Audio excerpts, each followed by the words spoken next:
সুনিশ্চিত গোল কিন্তু হাত দিয়ে ঠেকিয়ে দিয়েছে ডিফেন্ডার নাইন পেনাল্টি করবে উত্তরপূর্বী একজন খেলোয়াড় ব্যতীত তাদের খেলতে হবে অসুবিধা ফাইটার একজন খেলোয়াড় কম নিয়ে খেলতে হবে তাদের এটি কি তাদের ডিসিশন হবে কি হবে না সেটি আমাদের এই পেনাল্টির পরেই বুঝতে পারবো আমরা এই পেনাল্টির পরে বুঝতে পারবো আমরা এই ডিসিশনটা কি আদৌ কোনো সুইসাইডাল হবে কি না পেনাল্টি নিবে নাম্বার 11 গোলে রান গোলে বেটা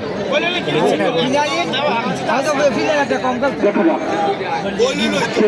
ম্যাচটিকে আমরা মনে করতে পারবো কিনা উরুগুয়ে গোলকিপার রিফর্ম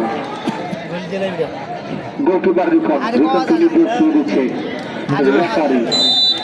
নাম্বার 11